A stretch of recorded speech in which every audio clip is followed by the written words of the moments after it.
Bloomberg Audio Studios. Podcasts, radio, news.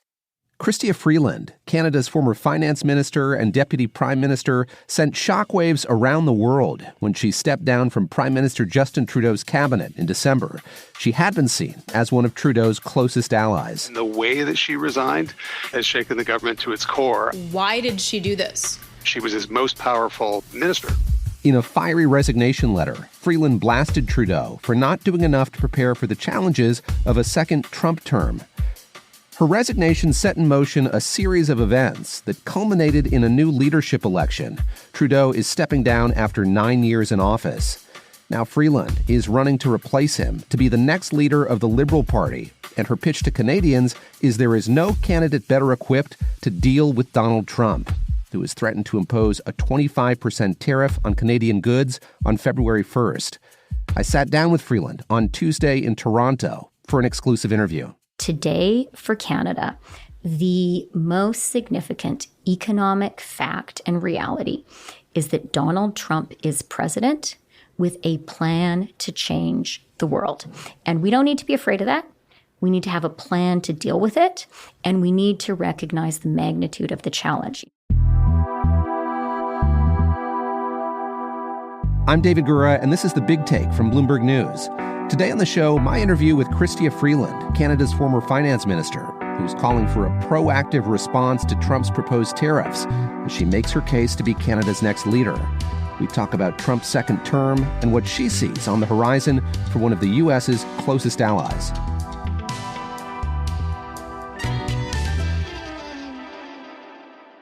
This interview has been lightly edited and condensed for clarity. The full interview is available on Bloomberg.com and on the Bloomberg terminal. Thank you very much for doing this. Appreciate it. It is great to be with you, David. Thank you for coming to Toronto. I hope you're not freezing to death. It was very cold. The wind was fierce last night when we got here. That's why Canadians are so tough. Fair enough. The winter trains us. Let's get right to it. And if President Trump follows through on this threat to impose 25% tariff across the board on Canadian goods, how should Canada respond? Well, I think we should start responding today. I think that we should publish for consultation a retaliation list. I think it should be massive, right? It should be $200 billion. That's not saying that we retaliate at $200 billion, but giving us like a menu, like a smorgasbord of choices. And we need to publish it now because when President Trump says America first, I believe him. And I believe that he doesn't care that much if Canadian politicians are jumping around, banging our fists on the table, etc. But he cares about Americans. And I want Wisconsin dairy farmers to see themselves on that list and to be calling the White House and to be saying, Mr. President, we elected you, but now it's going to be terrible. We're not going to be able to sell stuff to Canada. I want Michigan blue-collar workers who make washing machines in Michigan to see their washing machines on the list and to call up the White House and say, Mr. President, what the heck here? We love selling stuff to Canada. Do not do this. And the thing that I think can sometimes be missed, I think if you will permit me, David, to put myself in the mind of Americans, Yeah. I think you guys don't think about Canada very much. I think when you think about Canada, maybe you think about hockey, maybe you think we're quite nice, and we say please and thank you, and All truths, probably as you list we them, say yes. sorry a little more than you guys would. And I just don't think you think of us as major players. And that is fine with us. But what you miss in that calculation about Canada is uniquely in the whole world, we have economic leverage over you. You guys are not a big trading nation, but insofar as you export stuff, you sell it to your Canadian pals. We are a larger market for the United States than China, Japan, the UK, and France combined. So actually, we do matter for you. And one thing that I love about Americans is you guys have a true entrepreneurial spirit and commercial spirit. You are the guys who say the customer is always right. Well, guess what? We're your main customer. A criticism I hear of your approach is by doing this, by coming up with that menu or that long list, you're going to further raise the hackles of President Trump. You're kind of putting more of a target on your back. What do you say to those critics who argue that? You know, I have a lot of respect for President Trump. I think he has been throughout his career underestimated. I think he is a really smart guy. And one of the things that I've observed is I think he's going to be smarter in this administration than he was in the first one. Have good relations, this may surprise you, David, with a lot of people close to the president.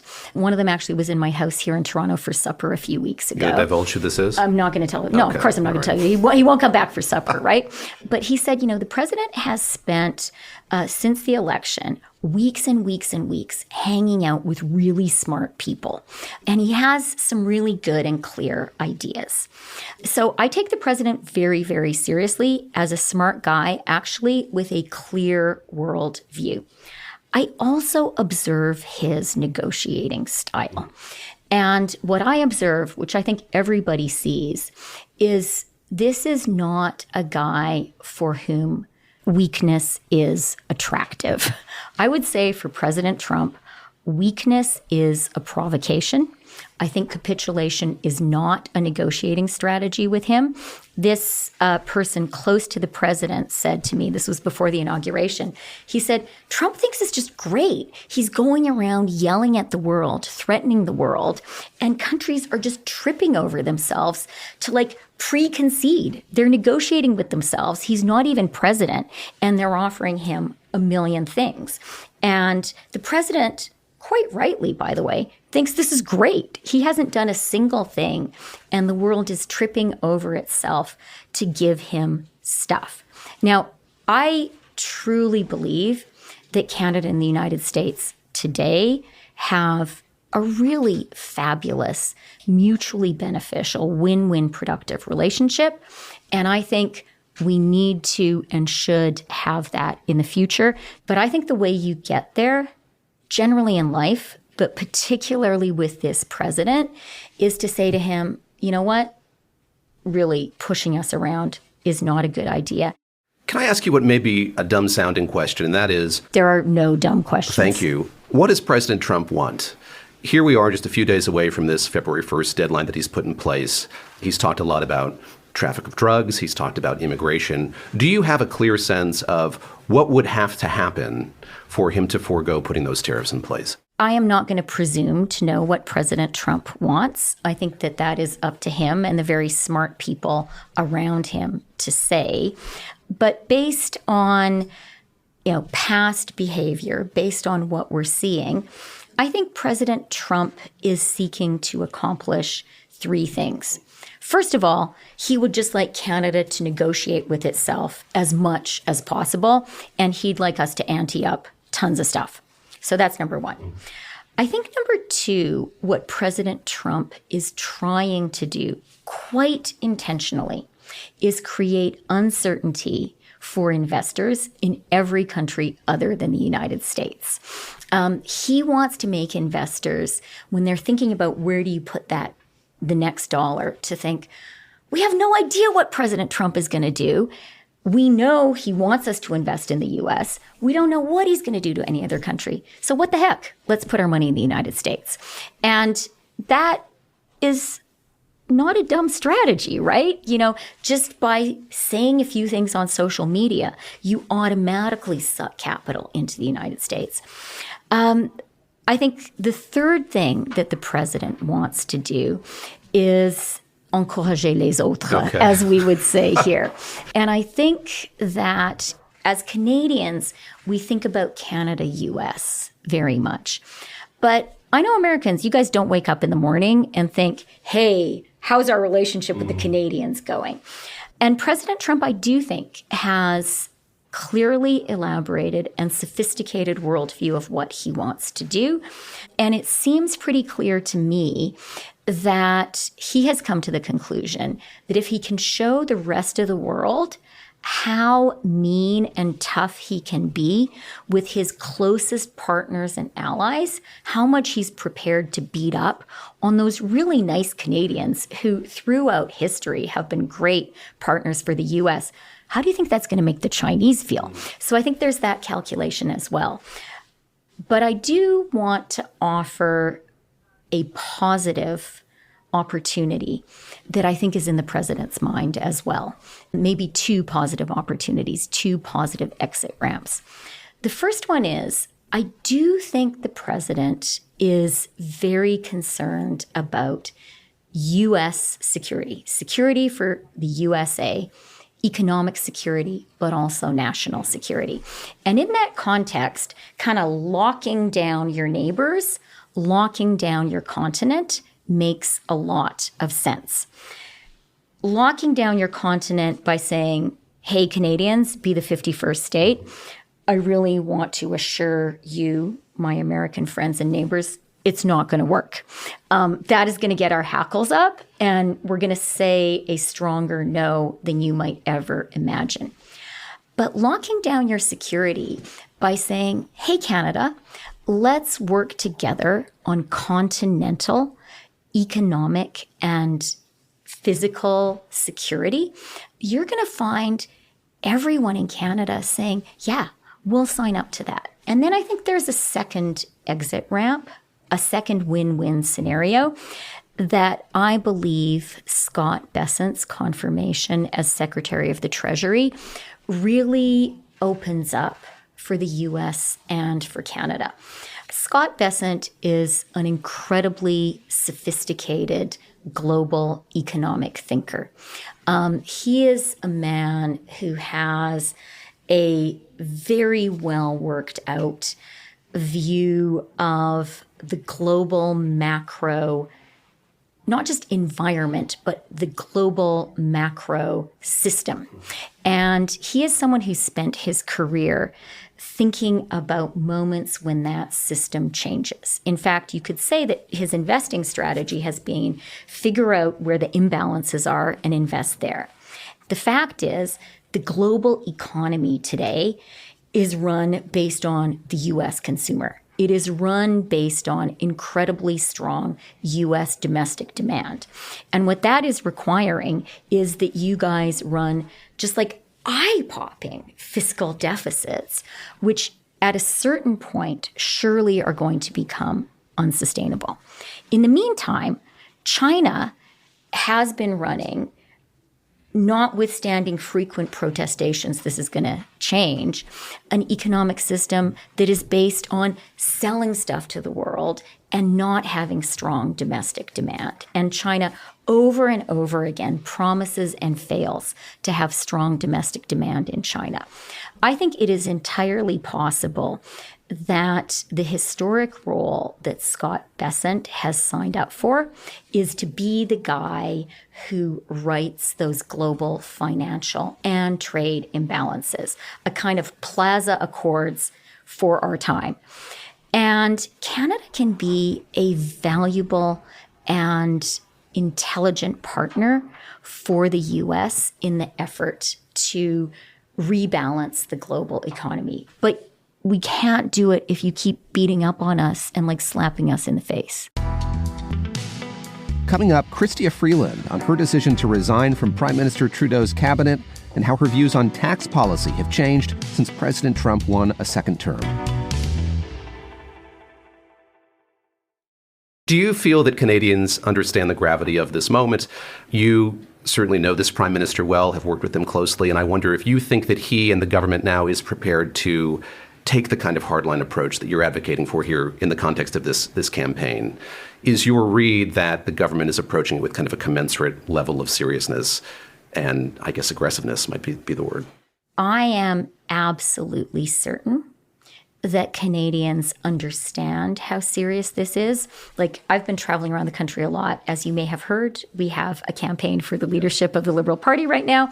So I've been traveling around a lot, and everywhere I go, people come up to me on the street, in, malls, on airplanes, in airports. And the first thing every single person says is, what are we going to do with President Trump? Be sure to tell them Canada is not for sale. Our sovereignty is not negotiable. You're going to see us saying, guys, we actually like you. Let's keep a good thing going. But I think you're going to see a very, very deep Canadian commitment to saying, we are Canadian and we are not going to sacrifice 1 millimeter of our sovereignty, including our economic sovereignty. So that's the Canadian side writ large. How about the government's position? How do you feel like they're approaching this? And is it sufficient enough in terms of its aggressiveness in the face of the threat from President Trump? What I'm trying to do now that I'm a leadership candidate and not in the government is, I would say, help to stiffen the national spine. And I've been laying out some very clear negotiating ideas that we need to put forward. And I'm glad when I see them adopted by the government. I do have to say the premiers are playing a really important role. I'm in touch with many of them, and that has been a very important part of Team Canada. And I also want to give a shout out to labor leaders and business leaders. I want to ask you about the letter that you wrote resigning from your post. It had this kind of seismic effect, certainly within your party and government. We felt it in the States as well. That's rare for a Canadian political event, isn't it? Did you know at the time it was going to have that kind of seismic effect that it did?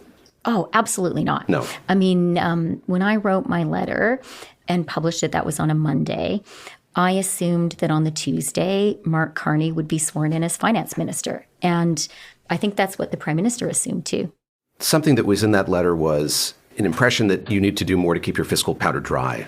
As you look back on the last 2 fiscal years, do you regret not doing more to kind of shore up the fiscal position of this country?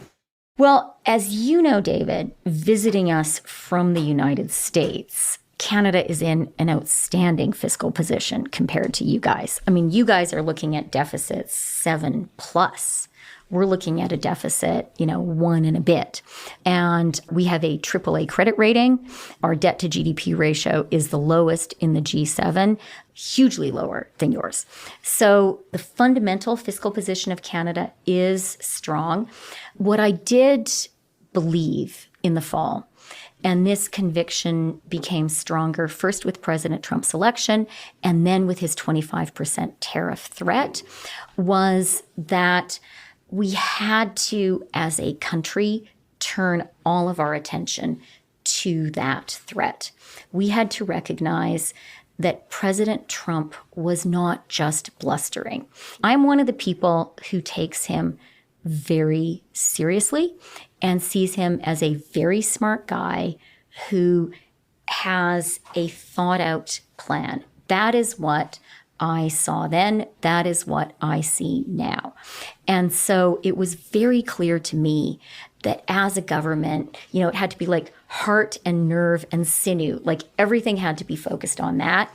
And writing checks that would cost us $6 billion as this, train was coming down the track, to me was irresponsible. You invoked Mark Carney a minute ago, and he's committed to balancing the budget, I guess, with running small deficits from time to time.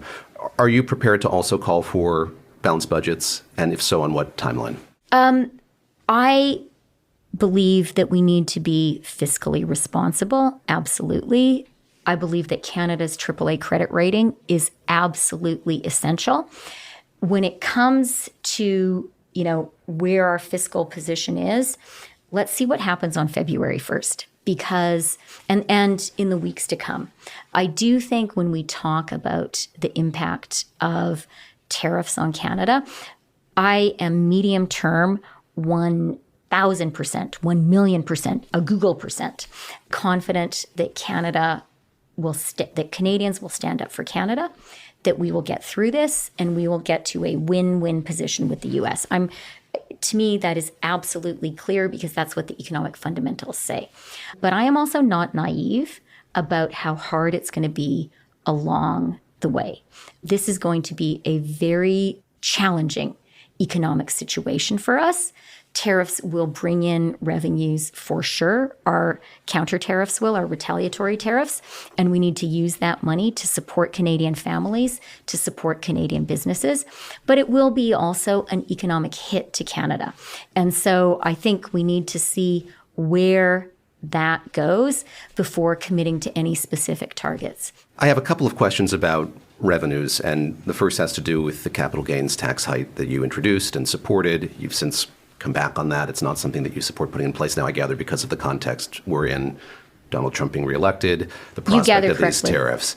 Part of that was raising revenue. I gather 19 billion Canadian dollars over 5 years. How do you replace that if that doesn't come to pass? As I said about my views during the fall, I take President Trump really seriously, and I do believe we need to be building our policies given that new reality.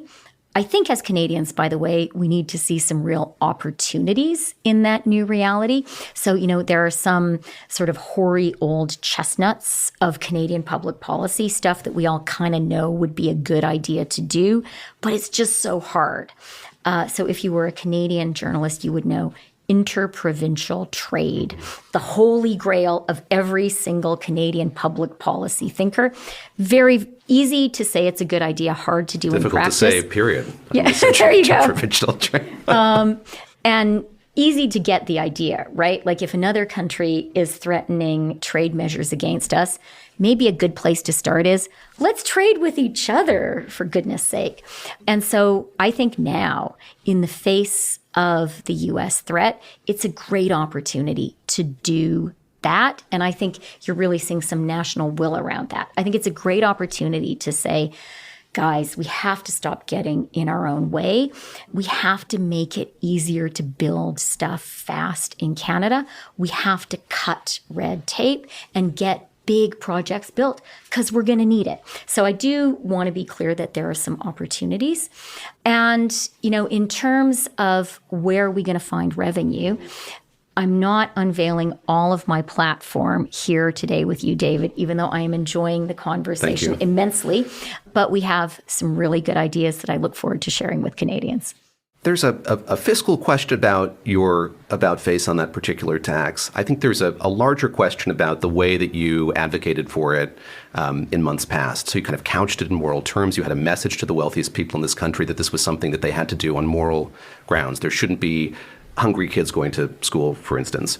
For somebody who listened to you talking about it in that way and sees you moving away from it, what do you say if they question your kind of commitment to political principle because of that? Income inequality and what Canadians might call a just society, a society where we take care of each other, has been a kind of central principle of my life and my thinking since I became a sentient human. Truly, I come from a small town in northern Alberta. It's really, really cold. You're cold in Toronto today. It gets down to 40 below regularly in the winter. And people in the Peace Country, they are frontiersmen. My family were pioneers. Very proud of that. Very tough, very entrepreneurial. But the patron saint of the Peace Country, what people said about him was he was every man's friend and he never locked his cabin door. And that is a very powerful thing that I've known since I remember knowing words. And I do think we have to take care of each other. I wrote a book about income inequality and sort of the rise of this global plutocracy and the hollowing out of the middle class before I entered politics. I'm really proud of the things I did in government to push against it.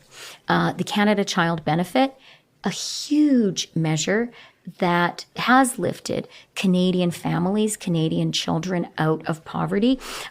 I also know that today for Canada, the most significant economic fact and reality is that Donald Trump is president with a plan to change the world. And we don't need to be afraid of that.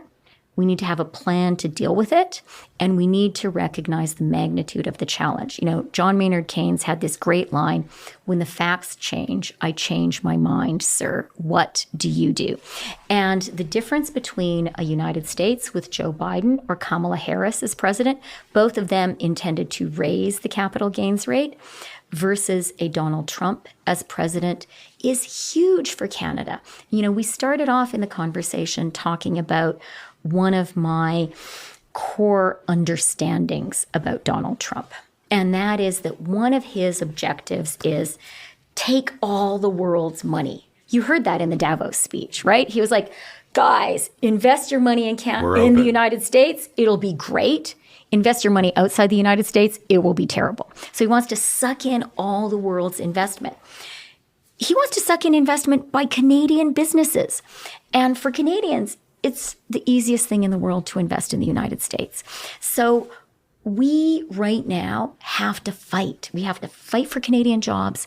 We have to fight for Canadian businesses. We have to fight for Canadian investment. And that does mean we have to change our policies. And I do that without any apology whatsoever. I do that because we have to put the national interest first. Coming up, more of my exclusive interview with Chrystia Freeland. She talks about the importance of this moment for the Liberal Party and for Canada itself.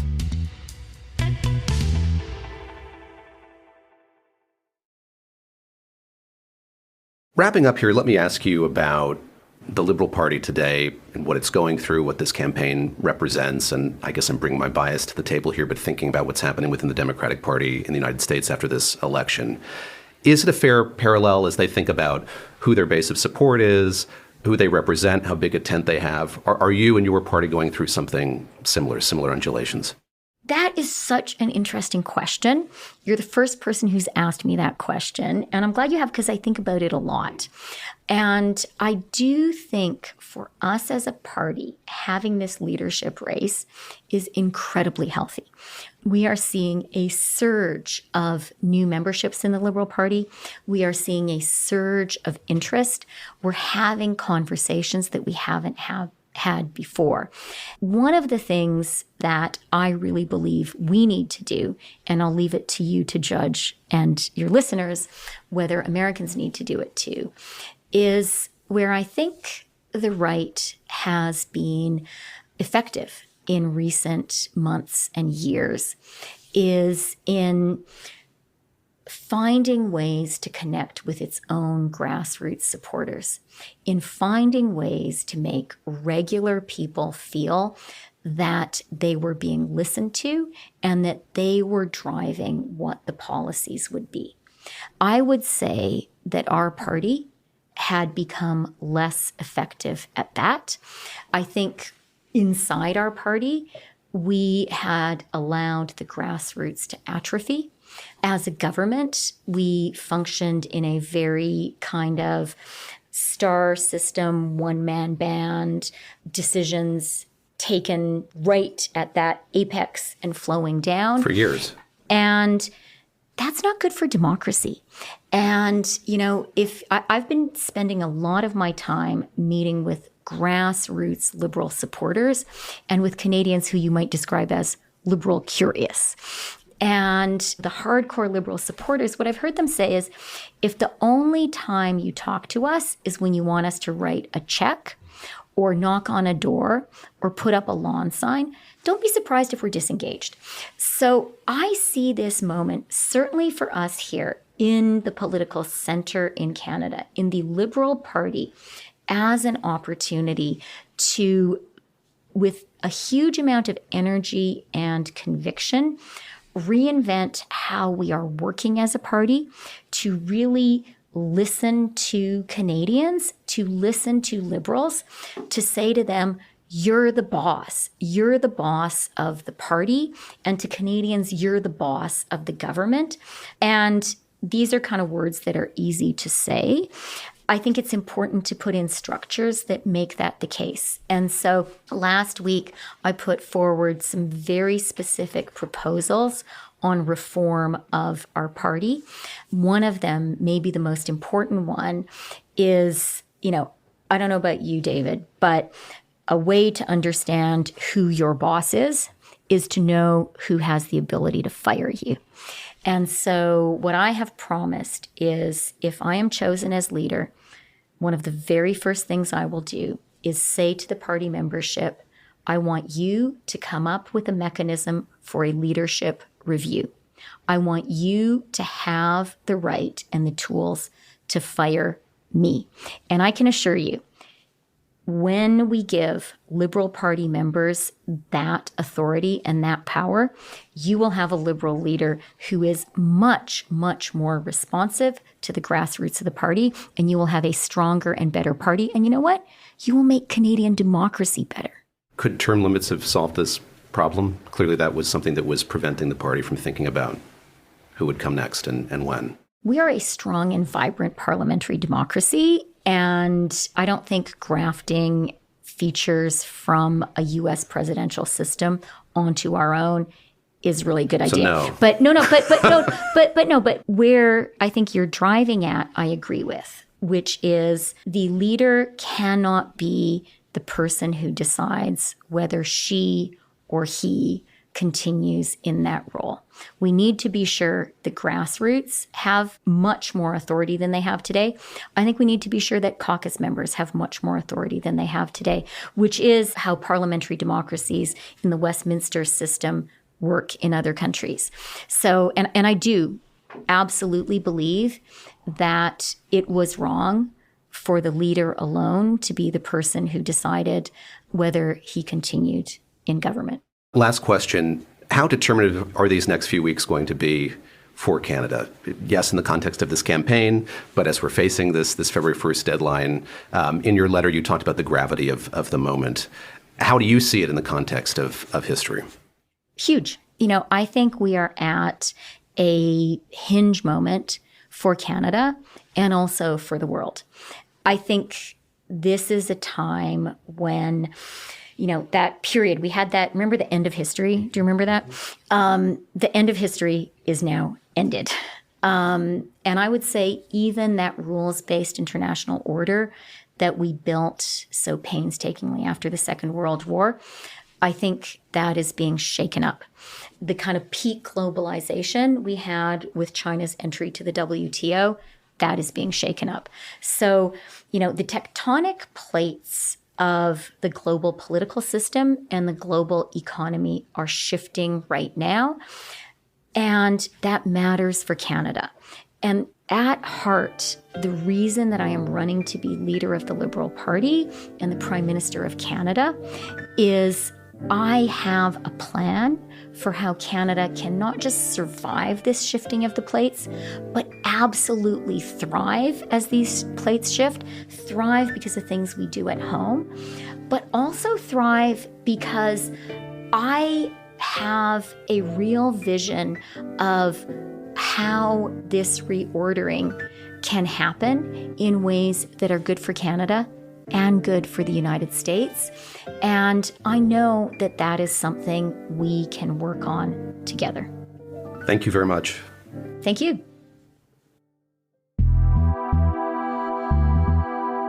This is The Big Take from Bloomberg News. I'm David Gura. This episode was produced by Julia Press and David Fox. It was edited by David, Derek DeClouet, Aaron Edwards, and our senior producer, Naomi Shaven. It was mixed and sound designed by Alex Segura and fact-checked by Adriana Tapia. Our senior editor is Elizabeth Ponso. Our executive producer is Nicole Beamsterboer. Sage Bauman is Bloomberg's head of podcasts. If you like this episode, make sure to subscribe and review The Big Take wherever you listen to podcasts. It helps people find the show. Thanks for listening. We'll be back tomorrow.